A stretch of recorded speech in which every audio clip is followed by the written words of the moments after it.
Hello, this is Robert Kiyosaki, and we're here for another exciting and important and financial education, money for millennials or millennials and their money.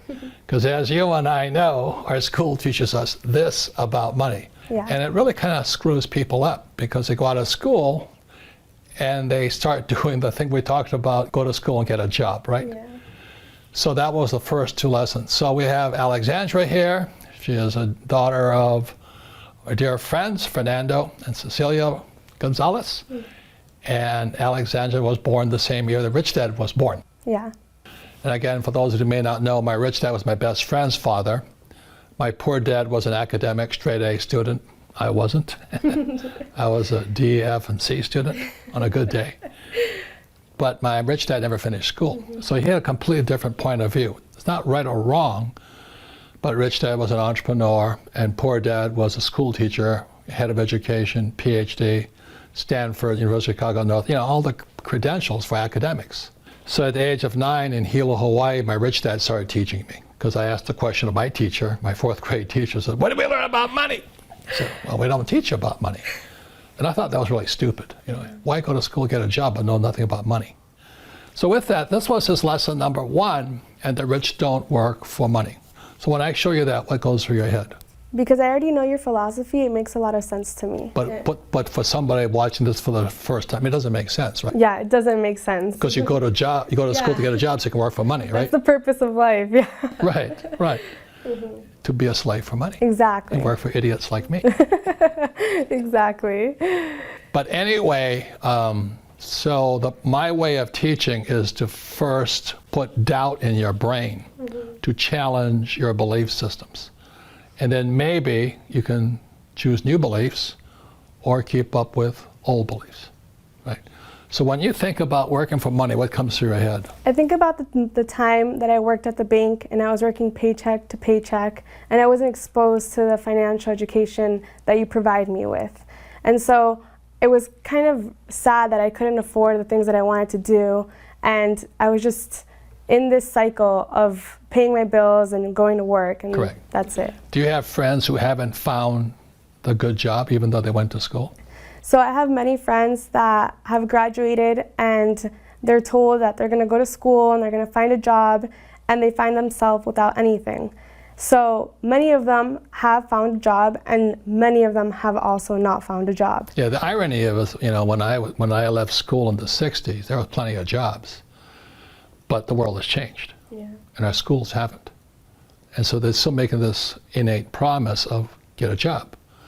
And I was very fortunate when I graduated in '69. We're the highest paid graduates in the world. My classmates were making about $120,000 to $150,000 a year. That's not much money today, but 1969, that was a lot of money. But naturally, as young guys do, we spent every penny of it. Yeah. So I had my rich dad's lesson, the rich don't work for money, in my head. I said, okay, I'm making all this money, I have a secure job, but what's beyond that? And that's where education comes in. So if I could explain this to you for the rest of the millennial lessons, it's really going to be on this theme here. Because financial education is about not working for money. Like one of the first questions, when I finally realized what my rich dad was saying, I said, well, when do I never need a paycheck again? See, my goal wasn't, go to the moon or, cure cancer. My job was, when would I never need a paycheck again? Because as long as you need a paycheck, be it from an employer or like my poor dad, he was so afraid of losing his government pension. Yeah. And I'm going, Jesus, what a way to run your life. Your pension? So my old man kind of got fired. He lost his pension. It was the most frightening thing in the world to him. He had no pension. Then it was Social Security, which is even worse. Yeah.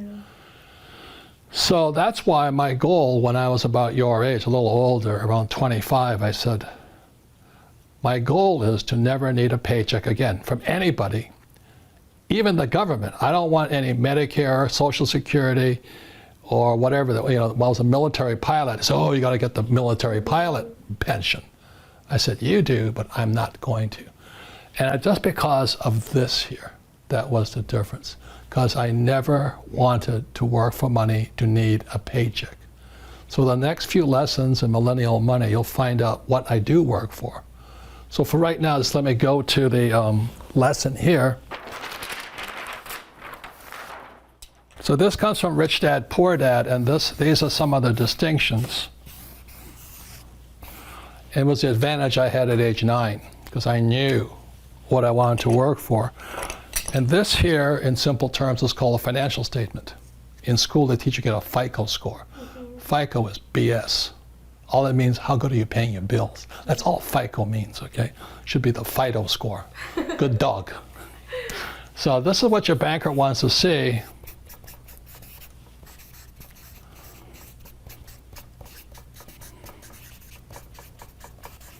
So when I was 9 years old, playing Monopoly with my rich dad, this is the lesson that's not included in Monopoly, but Rich Dad taught me. And fundamentally, the problem that most people make, they go to school to get a job, and they work here. So this is the poor, middle class, and these guys. And we're going to talk about later, your first line item expense is taxes. You know, just recently, President Trump said he had a tax cut. He didn't have a tax cut for these guys. As you know, the rules are always written for the rich, okay? I didn't make the rules. You can get angry at me, but these are the rules. The rich make the rules. The golden rule. He who has the gold makes the rules. Yeah. So the tax cut went to people here. That's where it goes to. You'll learn more about this later on. But this is what I work for. So what I work for, number one, is I'm an entrepreneur. I want businesses. I have multiple businesses. And I don't work in them, as you know, because you work here. You never see me, do you? No. Because I don't work for a paycheck. Exactly. Next is real estate. And real estate is good for many things which we'll go into, but number one is debt. I use a lot of debt to buy real estate, and I pay no taxes. That's the relationship there. The next is paper. And that's savings, stocks, bonds, mutual funds, ETFs, and that stuff. I don't have any of that stuff. I don't save money. I don't have any of that. But this is what most people have, go to school, get a job, get a 401k, and save money. Loser. Okay. I'm doing that just to upset you guys, because maybe you'll start to think. Because I didn't make the rules. I'm just telling you these are the rules. These people pay the highest taxes, and they work the hardest. And the last are commodities, 4 different asset classes. So commodities are, number one is gold, silver, oil, land, water, food. So this is what I work for. When I left school, rather than working for a paycheck and working for money, my education had to go beyond getting a job, which I had a good job.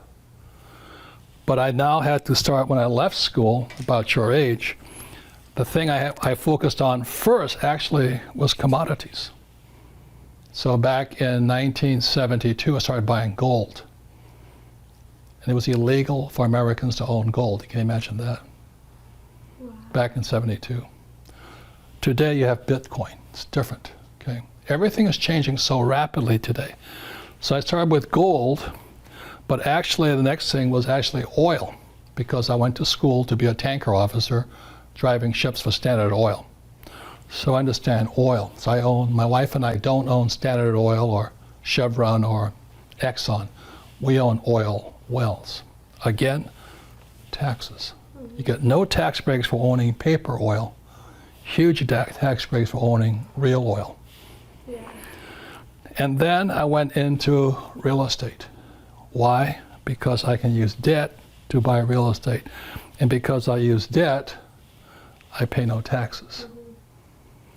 And then third, I started my business, my first real business. I had many businesses as a kid. But my first real business was a nylon and Velcro surfer wallet business. And I went worldwide right away. The trouble is I was an idiot, and the business went up, and the business came down. What kept me alive was this and this. Okay.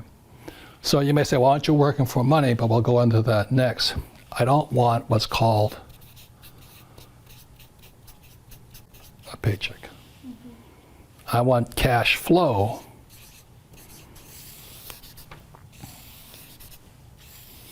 From here. So that's what I mean by the rich don't work for money. You want cash flow that pays very little taxes, and I can use lots of debt over here. The average person who went to school, their biggest liability they have is student loans, of course. Yeah, of course, definitely. I mean, it's horrible what they do to you guys today. You have student loan, which is the worst type of debt of all because you cannot declare bankruptcy on it. And then you get out and you try and buy a house, and you call it an asset when it's really a liability. Why? Because the cash is flowing that way. Your house costs you money you rent a house, it still costs you money. Okay? Then you have to have a nice car. I had one of those. This.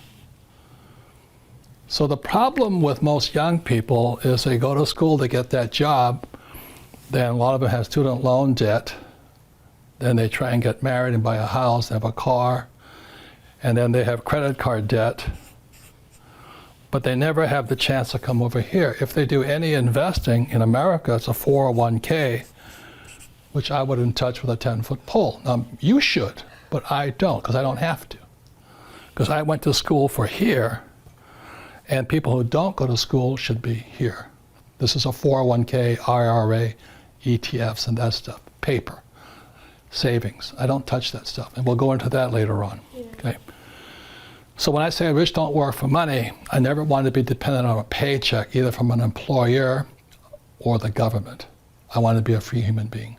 Any comments, any questions on this? Well, now I see it clearly because it's ironic how people were upset about Trump not paying taxes, but in reality he would have to be a complete idiot if he paid taxes, especially when you were talking about your assets and how the government wants you to have these things. They want you to own homes and invest in properties. And so that's exactly what Trump was doing, and so he gets all the tax benefits from it. Correct. So many people come to this country because they want to live the American dream of buying their house, going to a job, working paycheck to paycheck, going to school, when in reality that's a nightmare. And then what happens if they lose their job? They lose all security they were promised, and they lose everything, and they don't have anything to provide for their family either. So what is your brain? I mean, you're a very smart young lady, but now your brain has to think, right? Yeah. So the question is, when I talk to people about financial education, well, right now, we're going to talk about, there's another issue, is Bitcoin, the dollar, and gold. Mm-hmm. Which one is better? I love real estate, again, because it's debt. I use debt to buy real estate. And everybody else is saying get out of debt, right? I love debt. Yeah. Trump loves debt. He's a king of debt. I'm in debt about $600 million. The average person cannot pay for their credit card debt. Wow. That's how tragic it is. Mm-hmm. And he's educated. I'm talking about educated people. Yeah. Right? And then this here, I get tax breaks because I have employees. This will be another subject going down with millennial money. But if you have a job, you're taxed. If you hire employees, they give you tax breaks.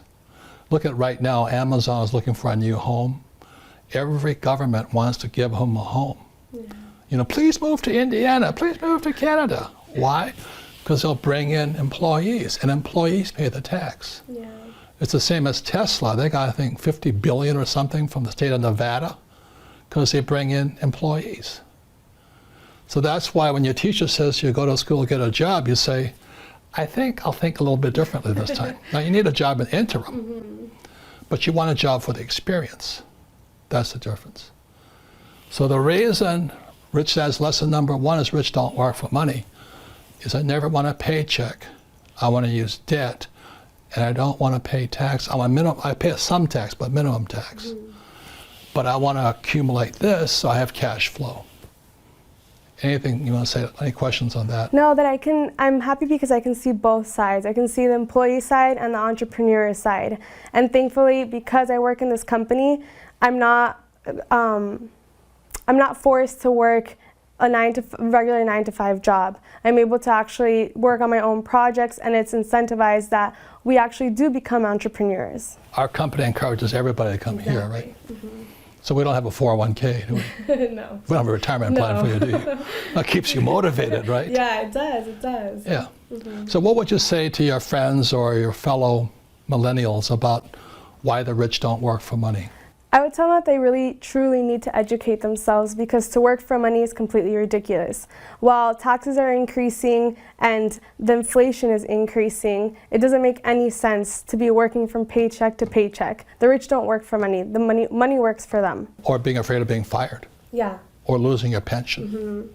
Did you realize that's the biggest terror of most people? I might lose my pension too. Yeah, I mean, it's really sad that it's one of the biggest fears of everybody on a daily basis, whether they're going to get fired or not. And just seeing that my dad previously and my mother were both scared of not being able to support our family, and now thankfully, because they followed your philosophy, we have all the freedom in the world. And your mother's a real estate agent. She's an investor and real estate agent. Yeah. And she can help you. Yeah, exactly. So both of them are my team, and the day tomorrow, if I do get fired, I have my properties to live off of. Yeah. So. And you do too good a job for us to fire you. Exactly. That's good. No, I work hard here. Are you afraid of being, if you make a mistake in this company, are you fired? No, mistakes are actually encouraged. Coming from a traditional work system where we were punished for it, and then coming to this one where they're actually incentivized because we learn from them, it's amazing. Correct. Yeah. But you have to admit you made a mistake. Yeah, you cover up the exactly. mistake, you're fired. Yeah, exactly. So Sarah, my supervisor, whenever, and I'm like, I'm so sorry, I can't believe I messed up. She's like, no, it's okay, we learn from our mistakes. Yes. And that's our culture here. Yeah, it's awesome. So thank you. So the rich don't work for what? Money. Thank you. And for those of you at home, find a friend and discuss this. Thank you.